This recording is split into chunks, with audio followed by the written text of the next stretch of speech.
well here, and there's still well over a minute 40 to go. Like, this is going to be intense. Terrific right hand again, and once more from Abdulkadir Hadjala. Look at Ayad rough her up on the inside, get free, then looking to wail away again with those long, seemingly languid punches. Abdulkadir Hadjala pressing, and now she keen to hold. Ayad not taking the opportunity to work away. Third and final round of a contest that is in the balance. That time the referee spotting Abdulkadir Hadjala's holding. Another right hand success.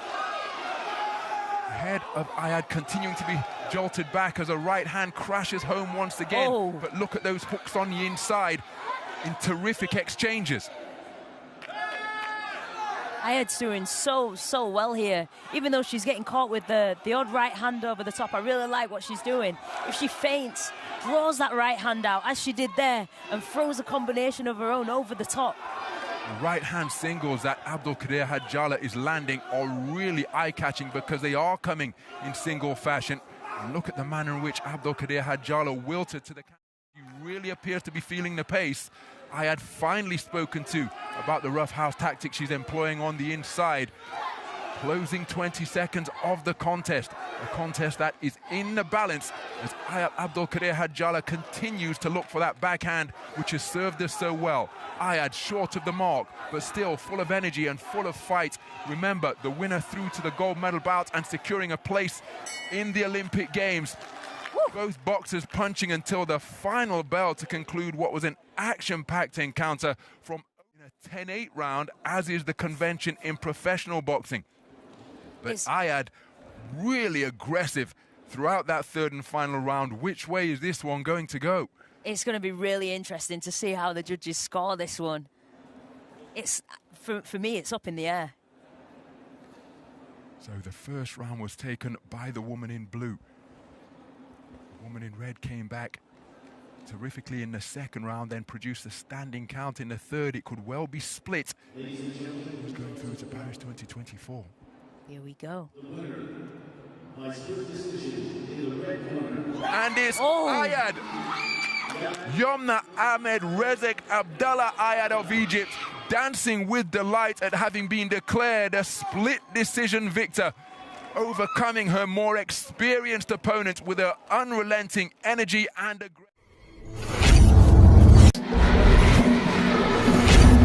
An awful lot ever seen him adopt the type of posture from Namibia yesterday, but again it was his unyielding will that got him over the line. Wonderful to see that variety from him. Similar type of contest today, and he's taken managing and nursing the lead that he built up. Yusuf Changalawi from Tanzania needs a knockout if he hopes to progress through to his first Olympic Games, and we're likely to see more twinkle-toed movements from the Egyptian bruiser.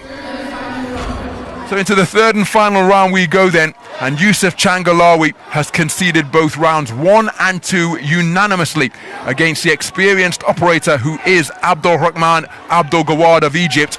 The first round, Changalawi, I thought he did a terrific job piling up points behind his left jab, but he was scored against 10-9 from all 5 of the judges.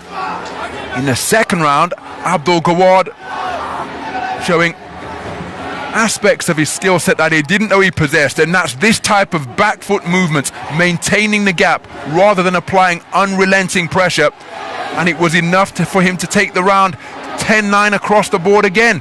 Now Yusuf Changalawi can't afford to engage in this type of posturing. He's got to get on the front foot and put Abdul Gawad on the end of his potent straight punches in a bid to take him out of there inside the distance. Yeah, really good footwork from Abdul Gawad.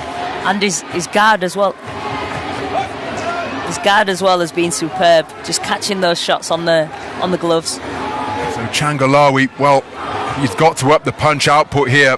Here he lands with a right hand on a downward trajectory and a left right through the guard. Right hand was just a glancing blow because Abdul Gawad uncharacteristically was moving backwards.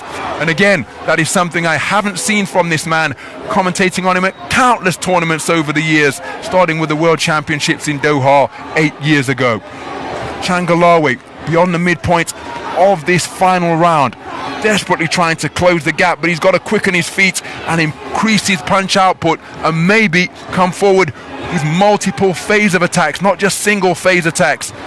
Shaping up nicely, showing that he knows what he's doing, but look at the clock-killing tactics being used by Abdul Gawad, looking busy, doing nothing.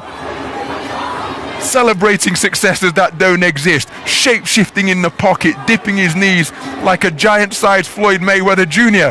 But in the meantime, there's nothing happening from him. And Changalawi is not able to close the gap and land any offense of his own. And that's what he needs to do. Yeah, he really hasn't. Really hasn't done much in this round. I thought he'd have pressed Changalawi, I thought he'd have pressed his man a lot more. And he's got the power to take out opponents with a single shot, although given this man's punch resistance, suggests you could hit him with the corner post and he'd remain upright, Abdul Gawad. He's got to ensure he doesn't get on the wrong side of the referee here, Abdul Gawad, because that would bring Changalawi right back in it.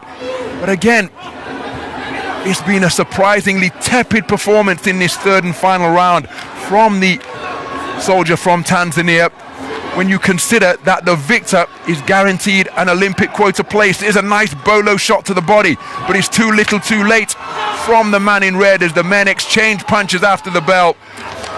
And a shout of celebration from Abdul Rahman Abdul Gawad of Egypt, because he knows that he has just secured his third consecutive Olympic appearance with a very clever display, producing a style of boxing that I do not readily associate with this front foot pressure boxer. I really wasn't expecting that performance. He surprised me as well. I thought he was going to come out charging forward, throwing haymakers, throwing bombs against his opponent, and he just completely went the opposite way, dancing around the ring. Contrasting emotions speak volumes. Is that a figure three fingers held up by Abdul Gawad, because that is what he's just secured, his third consecutive Olympic appearance. As for Changalawi, he was seeking to become first Olympic boxer to qualify from the East African nation since London 2012, but he's not going to secure that here today.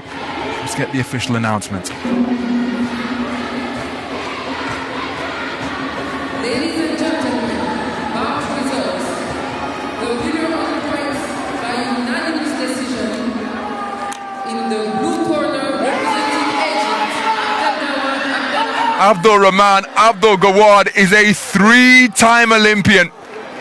The bruiser from Egypt showed some delightfully exquisite back foot boxing skills, tearing off that jersey in celebration like Bruce Banner, like David Banner turning into the Hulk.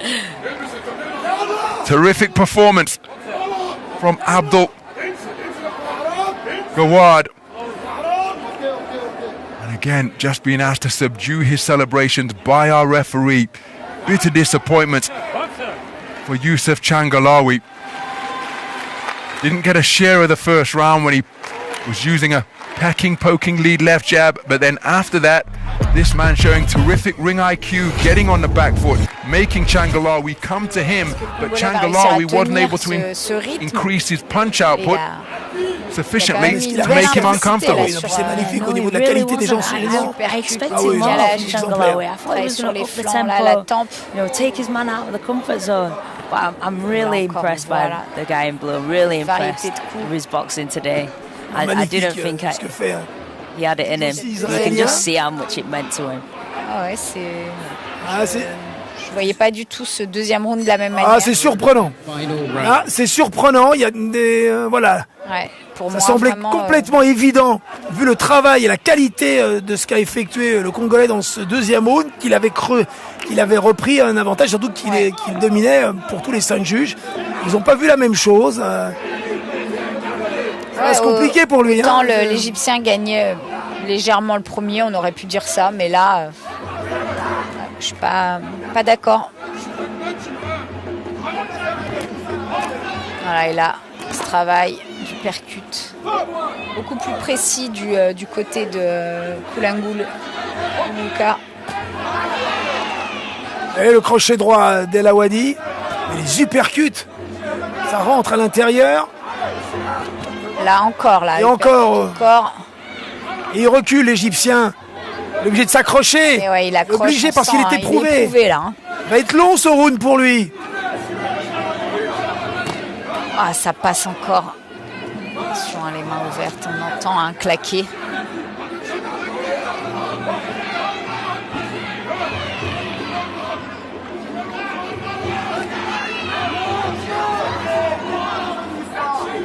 Il domine incontestablement le Congolais. Il domine son adversaire.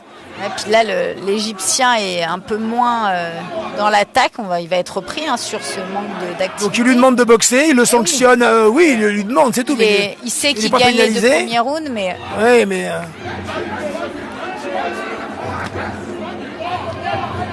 Oui, il ne veut pas prendre de risques. Il sait qu'il y a sa qualification au bout. Donc il adopte une toute autre stratégie. Il se déplace, c'est pas du tout ce qu'il faisait au début. Il grimace, on le voit, il est en retard. Et encore le crochet, un crochet à gauche. Coup à l'intérieur encore. Et le direct du bras avant. Et encore le travail en uppercut et en attaque. Il est complètement dominé là, Wadi.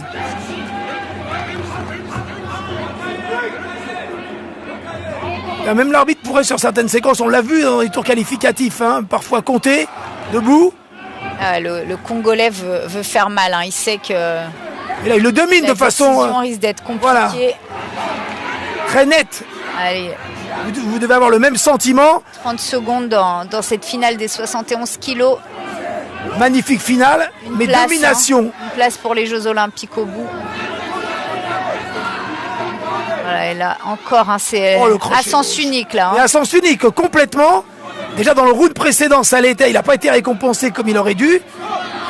J'espère pour les tickets, pour l'équité sportive, le Congolais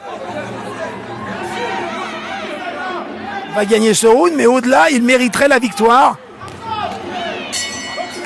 Oh là là, quel combat. On va voir Mais magnifique performance. Le résultat. Oui. Épuisé, à genoux. Brillant, mais ça va être compliqué. Ça risque d'être compliqué. Quand on a vu le tableau des 2 premiers rounds. L'état de fatigue.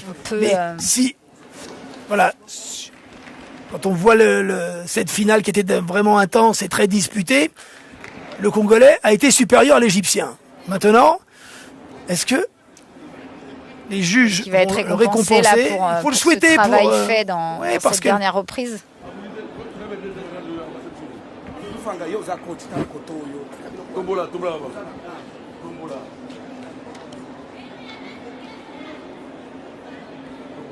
Voilà, les 2 boxeurs lèvent le poing. On attend. Ladies and gentlemen, the results of this bout. The winner by points, by split decision, in the red corner. Ah oui, mais là, vraiment, c'est très... Ouais.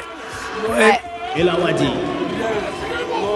Il y a des sifflets dans la salle. Ouais. Non, on peut être déçu. 3 juges à 1. Ouais. On peut être déçu. Objectivement, voilà, on peut regretter, tant mieux pour l'Égypte, bien entendu, qu'ils aient un représentant, mais vu le travail, vu la qualité de ce qu'a proposé cet après-midi Goulen Goulouka dans cette finale, il méritait la victoire. Et ouais, c'est triste pour...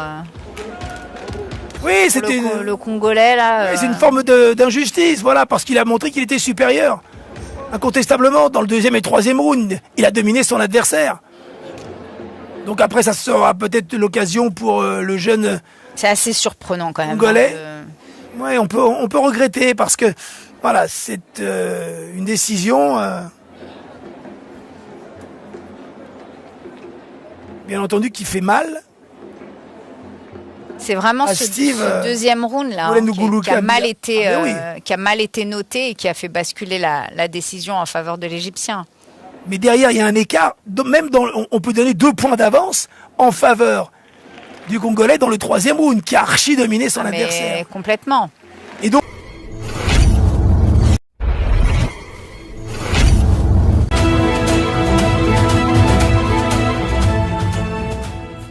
والاشتراك في القناة لتشجيعنا على نشر المزيد من المواضيع التي تخص عالم الرياضة وممارسيها، وفي انتظار تعليقاتكم الرائعة وانتقاداتكم البناءة. نودعكم مشاهدينا الكرام على أمل اللقاء بكم في فيديو قادم. دمتم في رعاية الله.